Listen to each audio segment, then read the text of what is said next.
আজকে আমি একটা সাবিকি রান্না নিয়ে আপনাদের কাছে এসেছি। মাছের মাথা দিয়ে পুঁই শাকের চচ্চড়ি। সাধারণত এই রকম রান্না বাঙালি বাড়িতেই হয়। এখন তো সময়ের অভাবে অনেকেই এইসব রান্না করতে চান না। আজকে আমি এই রান্নাটা বানিয়েছি, পুরনো রান্না নতুনভাবে বানিয়েছি। আপনাদের এই রান্নাটা খুবই ভালো লাগবে। ভালো লাগলে একবার অবশ্যই বানিয়ে দেখবেন। চলুন, বিন্দুস কিচেনে আপনাদের স্বাগত জানিয়ে আজকের রান্নাটা শুরু করছি। একটা মাছের মাথাকে দুভাগ করে কেটে নুন হলুদ মাখিয়ে রেখে নিয়েছি। এইবারে এটাকে তেল গরম করতে দিয়ে দিয়েছিলাম। এইবারে মাছের মাথাগুলো দিয়ে এটাকে খুব ভালো করে আগে ভেজে নেব। যতক্ষণ মাছের মাথা ভাজা হচ্ছে সবজিগুলো দেখে নিয়েছি ঝিঙে, আলু, পটল, গাজর, কুমড়ো, নিয়েছি বরবটি, আর পুঁই শাকের যে ডাঁটিগুলো সেইগুলো নিয়েছি। এইটা হচ্ছে বরবটি, আর এই দেখুন পুঁই শাকের ডাঁটি।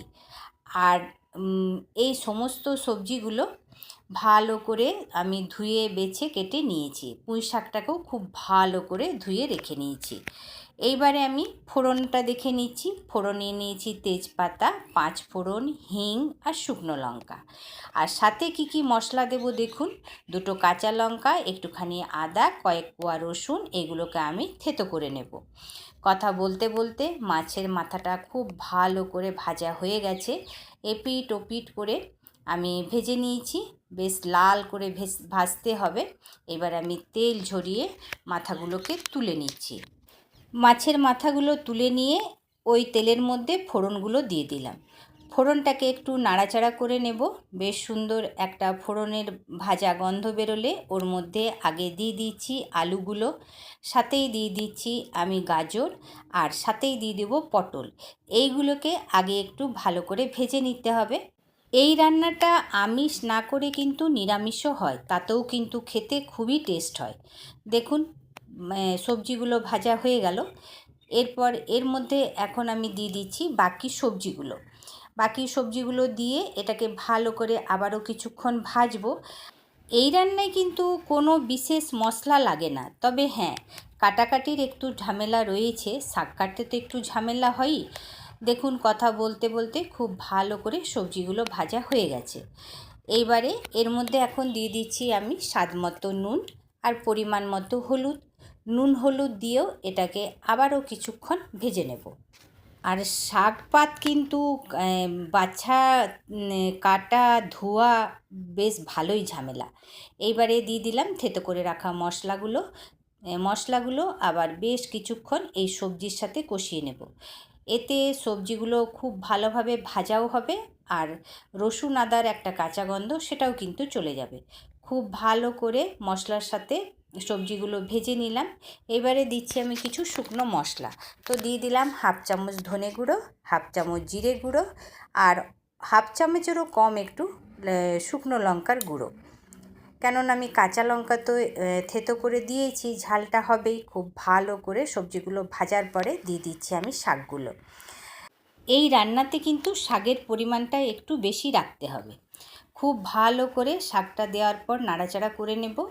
আর নাড়াচাড়া করতে করতে শাকের থেকে জল বেরোবে, আর এই জলেই কিন্তু সবজিগুলো খুব ভালোভাবে সিদ্ধ হয়ে যাবে। এইবারে এর মধ্যে দিয়ে দিচ্ছি আমি মাছের মাথাগুলো দিয়ে এখন আমি এটাকে 5 মিনিটের জন্য ঢেকে দেব।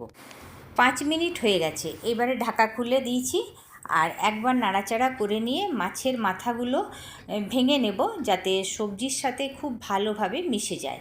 তাহলে সবজিটা খেতে কিন্তু দারুণ হবে। আর যারা মাছ পছন্দ করেন তাদের তো এই রান্নাটা ভালো লাগবে।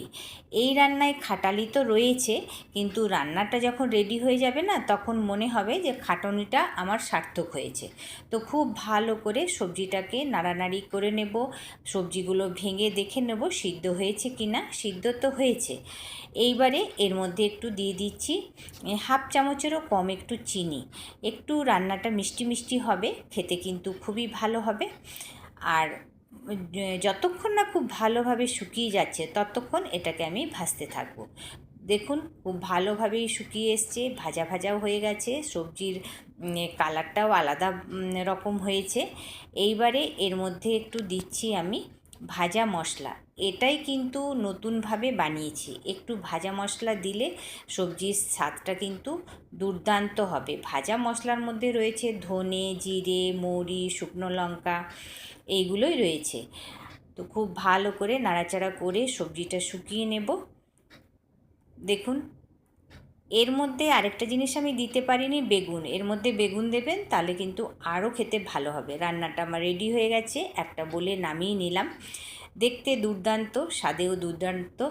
তাহলে বন্ধুরা, আমার এই রেসিপিটা আপনাদের কেমন লাগলো? পুরনো দিনের রান্না নতুনভাবে বানানো, আপনাদের যদি ভালো লাগে তাহলে অবশ্যই একবার বানিয়ে দেখবেন। অবশ্যই একবার সময় বার করে বানিয়ে দেখবেন, রান্নাটা খেতে কিন্তু দুর্দান্ত হবে। ভালো লাগলে বিন্দুস কিচেনকে লাইক সাবস্ক্রাইব অবশ্যই করবেন, অনেক অনেক করে শেয়ার করবেন, অনেক অনেক করে কমেন্ট করবেন। আবারও এইরকম রান্না নিয়ে, নতুন পুরনো রান্না নিয়ে আপনাদের কাছে হাজির হব। ভালো থাকবেন, সুস্থ থাকবেন।